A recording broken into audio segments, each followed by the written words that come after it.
Did you know that no matter how hard you run, how good you hide, or how much you stuff it, emotions don't go anywhere?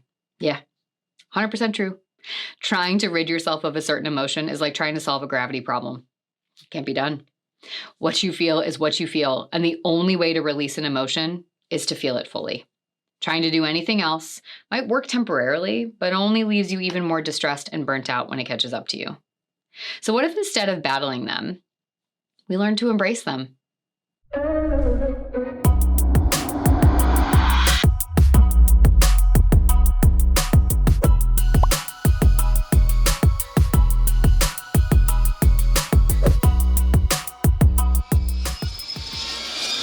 Hey everyone, how's it going? I'm Kyira Wackett. Thanks for joining me for another video as we work to empower and equip you with the confidence and skills to write your own story so that you can live your life on purpose.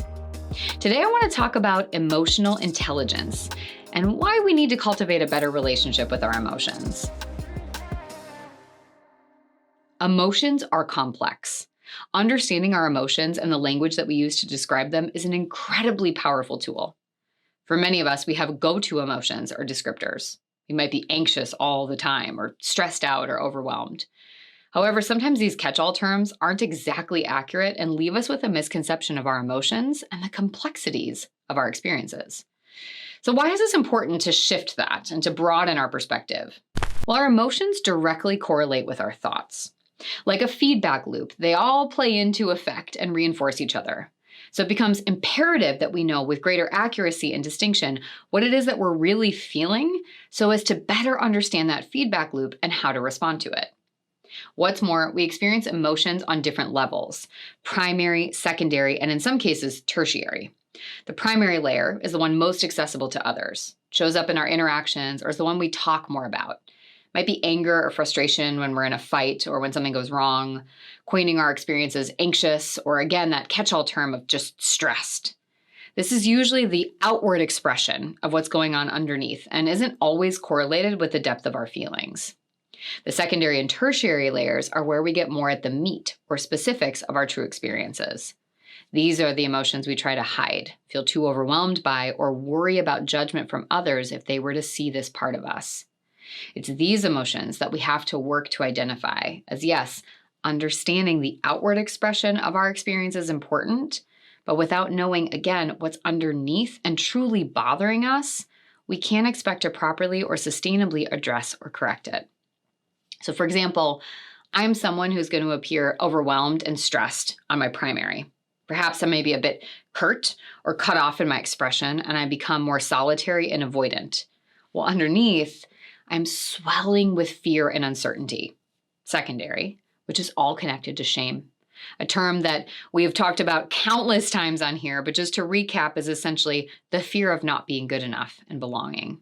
What might seem small, maybe managing a hectic week or dealing with a weird credit card charge, will domino into an overarching theme of failure and will snowball into something that defines me as a person rather than a moment in time.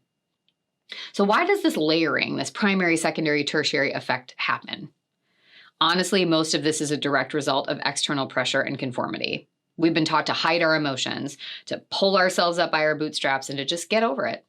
So that being said, it feels impossible to then admit out loud that we feel lonely, fearful, disconnected, terrified, or traumatized. I remember after I had my car accident, it was like I should be over it and fine to drive the next day. Because no one died, no one got hurt. So I couldn't tell people around me that I had to work through what was almost a panic attack every time I got behind the wheel for the first few months, or that I still have a hypervigilance when I drive that leaves me exhausted and overwhelmed some days. Instead, anger is the most acceptable emotion for drivers, and so almost out of self-preservation, my body began to express greater anger towards unsafe drivers, people texting, cutting people off, and I yelled a lot. The feeling underneath, though, was anxiety. And if I go one more layer, the tertiary was terror. So I've done some of this work and things have started to get better.